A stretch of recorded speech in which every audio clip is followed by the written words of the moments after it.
Hello, Goodreads. All right, we're doing the video thing. So these are my answers to your questions, to your top voted questions. So it's democracy in action. The top rated question from Martin with 16 votes. Congratulations, Martin. Max, come on. A Jennifer Government sequel, surely. No, Martin. I'm not going to write a sequel, and you can't make me. So, next question. No, look, the whole idea of a sequel I find kind of strange. I write a book and I try to tell a particular story. It has a start, a middle, and an ending, and when the story's over, it's over. So I don't really know how I would approach a sequel. I guess I would be tempted if Jennifer Government sold 2 million copies and people wanted another, but I really feel like I just have other stories to tell, so that's what I concentrate on. I think one of the things that made Jennifer Government interesting was exploring that ultra-capitalist world, and you wouldn't have that in a sequel. It would have to take a different tack somehow, so I'm not sure exactly how I would do that, but no. Second question, Ryan Dake. Rye and Ake? I don't know, but 11 votes. Hi Max, a question about the way you first publicised / promoted / sold Machine Man in daily posts / emails on your blog. It was an interesting experiment. What did you learn from it? Was it useful for A, getting the word out about the book? Yes, although it was just a serial. It wasn't a book at that stage. It was a serial, so I had no idea if it would ever become a book. It was just an experiment on my website that I was fully prepared for it to go no further. B, making some money on it in advance of publication. No, sadly, no. I think I sold 900 subscriptions to the serial, which chopped off at around page 43. You had to pay to read the rest of it. At about $7 a pop, so it was something, but I wouldn't want to be trying to live on it. C, getting feedback from your readers on the draft. Yes, very. This was the major difference for me in writing the serial on my website as opposed to normally writing a book. The part where I sit down and write a few hundred words every day is the same. Whether I'm doing, I'm not sure if you can hear my baby crying in the background. It's been a rough day. The interaction with readers was something really different to what I normally experience with a book, and it was fantastic. It was normally you disappear into your own world as a writer, and you don't talk to the rest of the world for 6 months, 12 months, and finally you pop your head up at the end of that and you start to figure out what people think about it. And with this serial, because I was posting a page each day and I was reading readers' comments on it each day, I was constantly getting reminded how the story looked to people who weren't writing it. So that was really useful. I mean, it was difficult from the sense of I felt people looking over my shoulder as I wrote.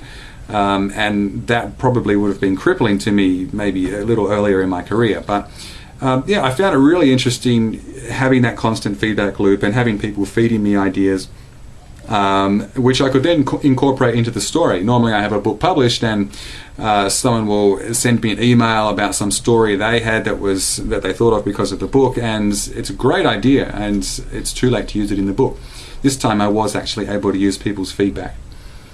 So I'm really curious what you learned in that process. I learned it can be incredibly difficult to write even 200 words when you know you've got to do it that day.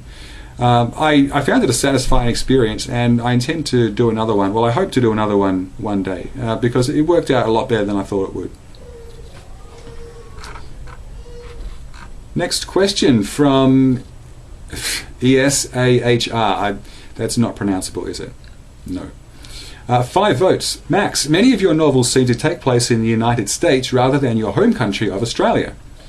Not sure if you picked up that I am in fact Australian, but surprise. Is there some sort of marketing reason for this, or do you perhaps think that America is more prone to the kind of situations you present in your novels? And there's a second part to that question as well, which I'll get to in a minute. Look, it started out because the first novel that, well, not the first novel I was writing, but the first novel that became my first published novel was Syrup, and it was a story of marketing. It was this over-the-top satire of the world of marketing.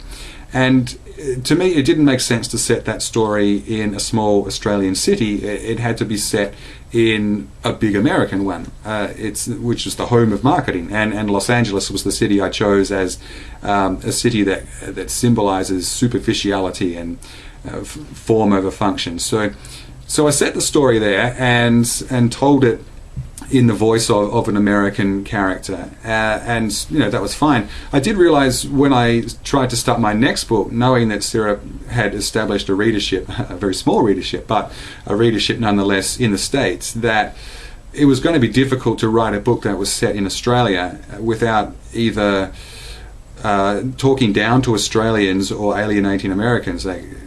You have to either, when I use Australian references, I had to think, okay, is this going to be completely obscure to an American reader? If I explain it, is it going to be patronizing to an Australian reader? So yeah, it was an issue I thought about. My solution to that was Jennifer Government, which is set largely in Australia, but it's in an Americanized Australia. Australia has become absorbed into the US.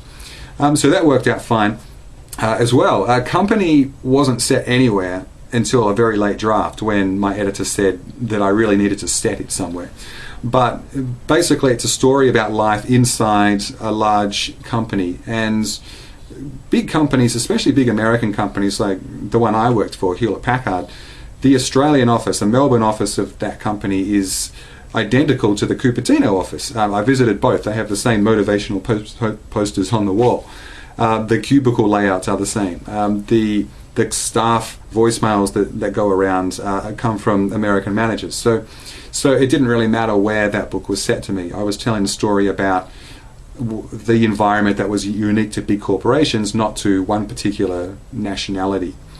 So what I've been doing from there really is telling stories that are set in Western cities without identifying them. And Machine Man is set in a Western city somewhere that is not identified.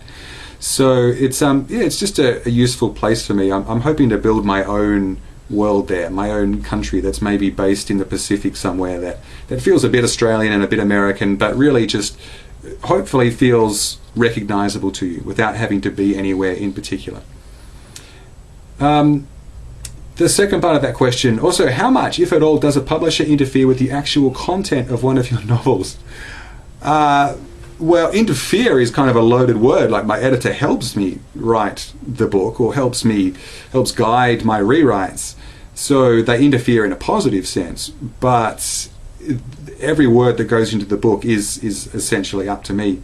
I do find that often I have this kind of battle with copy editors where anytime I do something that's not grammatically precise, they will pull me up on it. Anytime I try to inject a little natural flair in my writing where it's not exactly according to the rules, then a copy editor will point that out.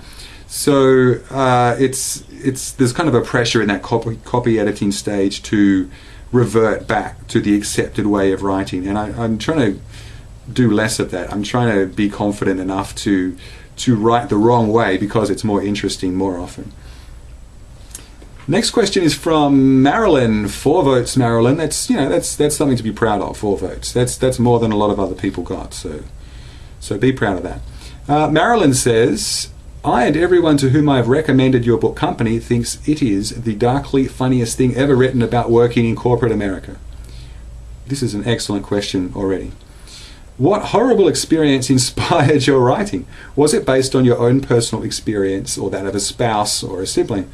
Well, it was largely based on my experience working for HP, but at the time HP was still a great company. It was it's not so much now, I gather, but at the time HP was really a good employer.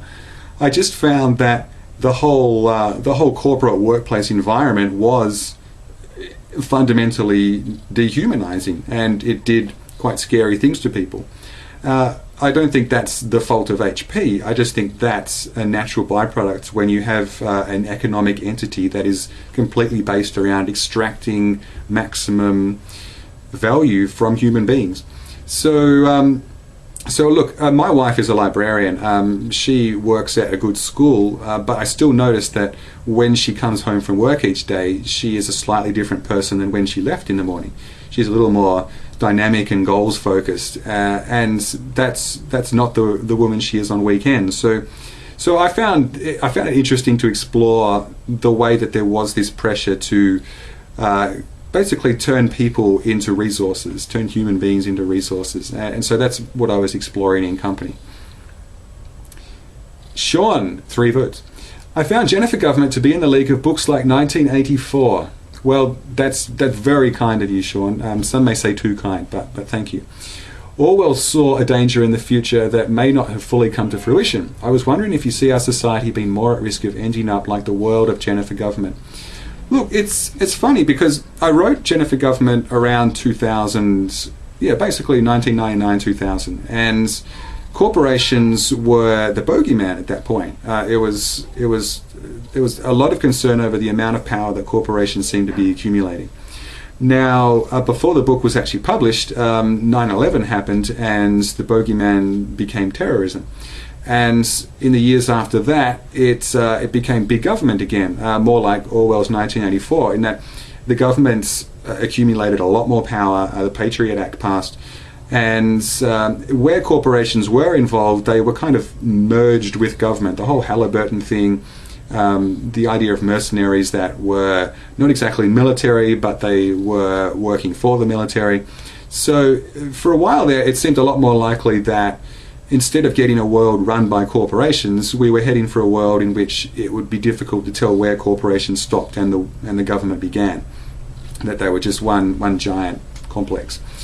Now look, since then, I think that possibly we're heading the other way again. The global financial crisis gave corporations a brief shock, but ever since it's been government taking all the hits. The government is currently trying to shed as much of it itself as possible, and somehow, despite the fact that this whole crisis was brought on by a lack of regulation, we are trying to ditch regulation and free corporations to do whatever they like, because they give us jobs. So as I see the government stripping itself down in the US, and in Australia I see that the government attempted to pass a mining tax here because the miners are extremely profitable in Australia at the moment. But because they are essentially the only extremely profitable companies, the miners waged a public relations war against the tax, basically got the people on their side and told the government, no, you can't tax us.